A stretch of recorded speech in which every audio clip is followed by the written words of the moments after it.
Hi, I'm Father Joe Krupp, pastor of Holy Family in Grand Blanc and St. Mark and Goodrich, and I am here to answer your questions. Hair okay? Makeup? Let's launch this missile. Let's take a look at the questions for this week. Ooh, what is your biggest fear? Wow. Oh, not knowing the answer to this question. I don't know, like on a purely human level, I don't like heights and I don't like water over my head. Spiritual fear, hell. I don't want to go to hell. I'd rather not go to hell. I don't know. What else am I afraid of? One time I crashed a homily. That was pretty awful. I was literally 2 minutes into it and I just stopped and said, I can't do this to you. And I went back, reread the gospel, and then we sat in silence for 2 minutes. That was pretty funny. Okay, next question. Upside down.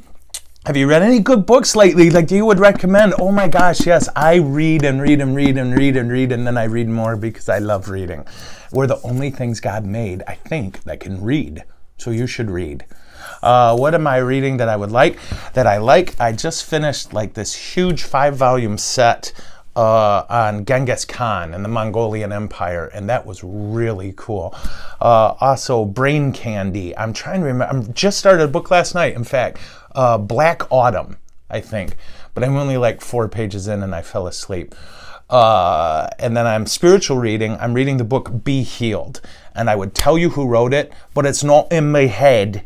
So I can't remember. But I'm about just 2 chapters in that, and it is blowing me away. That's a great book. So those are the 3 I'm reading right now that I like very much. All right.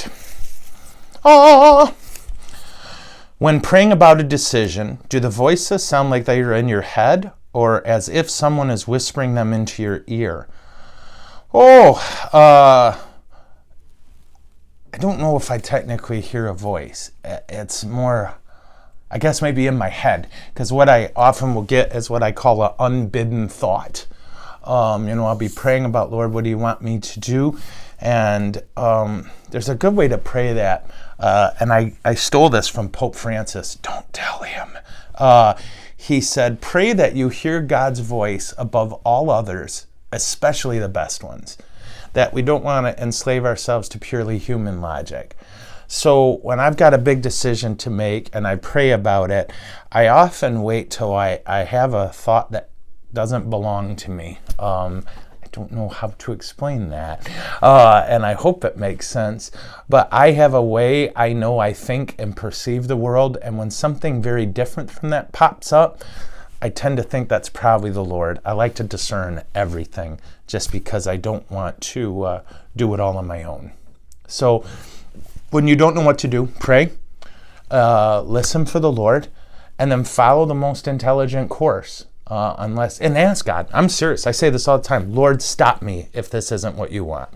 So it was kind of a scattered answer, but the short version is, remember this. First, don't panic. If you want to do what God wants you to do, it'll happen.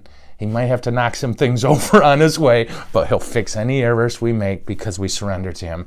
2, keep asking the Lord, show me.